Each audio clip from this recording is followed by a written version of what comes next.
Hi, it's Chef Rick, and today I'm making French onion soup. Obviously, the first thing we're going to need for a French onion soup is onions. So first thing I will always do is I always just remove those little hairs from the root, just because I think it's easier to work with it nice and neat. Chop off the top of the onion, and then chop the remainder in half, cutting through the root bit, which just means that we're not going to cry, it's not going to release any of the chemicals, but it's also going to hold together really nicely.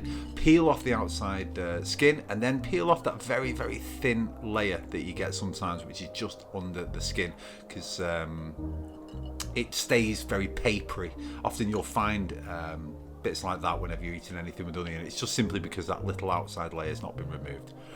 Slice the onion, not too thin and not too thick, so you kind of want to do it in the same way I'm doing it. If it's too thin, it's just going to completely melt. If it's too thick, it's not going to soften up enough. So that would be a sliced onion, of which there's 1 onion sliced, and there's our 8 onion slices. All quantities, of course, will be down in the description. So use the largest pan that you've got. On a low to medium heat, a knob of butter and extra virgin olive oil. Extra virgin olive oil and butter combined stops the butter burning, and I always think it just imparts a really nice flavour into whatever you're cooking. Into that pan go your onions, and just take your time. Just take your time, just very, very, very slowly. Let those cook on a low heat. Mix them occasionally. Then you're not looking to catch them on the bottom of the pan where they're going to caramelise or really change colour too much, but they are going to slowly start to cook through and to soften.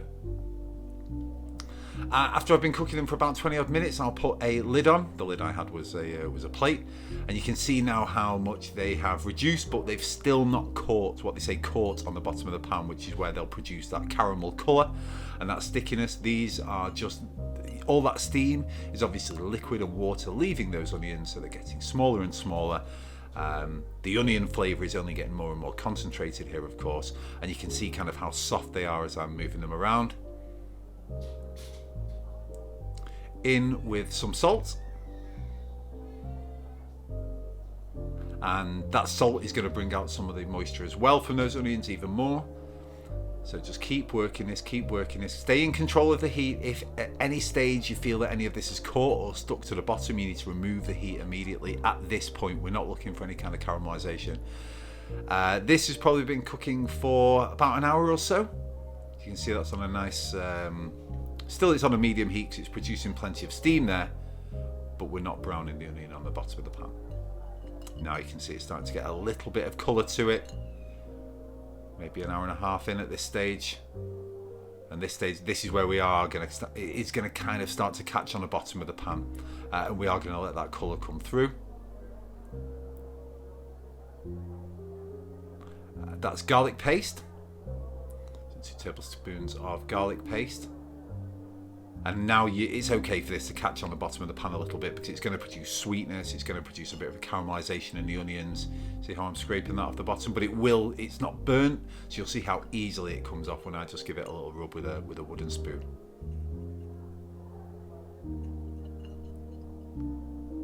In with some flour, that's just plain flour. And now what was that kind of loose, soft onion mixture is going to tighten itself up a little bit as we mix in the flour.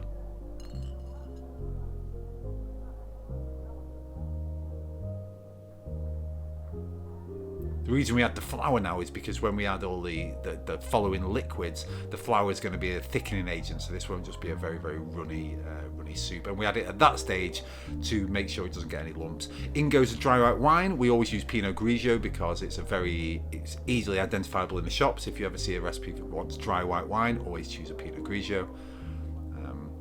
So yeah, the Pinot Grigio goes in there.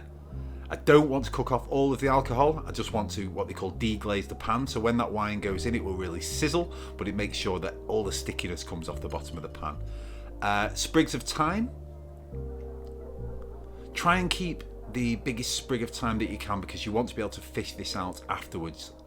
So don't put kind of loads of separate sprigs of thyme in there. unless that's all you have. And in which case, take a bit of time, removing the thyme sprigs. There you go. Beef stock. So in there, into the lovely onion mixture, we've now got garlic, thyme, beef stock, dry white wine. All of those flavours are now going to come together.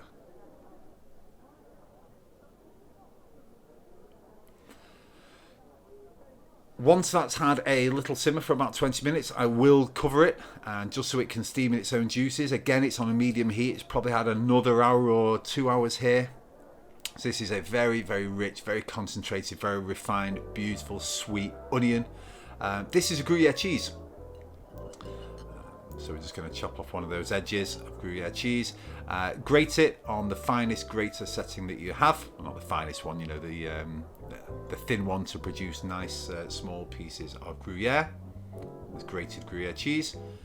Baguette. Slice of baguette into as many croutons as you like. For the purpose of this, we've got 4. And cover each of those raw slices of bread. When I say raw, I mean it's untoasted at this stage, with Gruyere. You cannot put too much cheese on at this point, obviously. Put as much on as you like.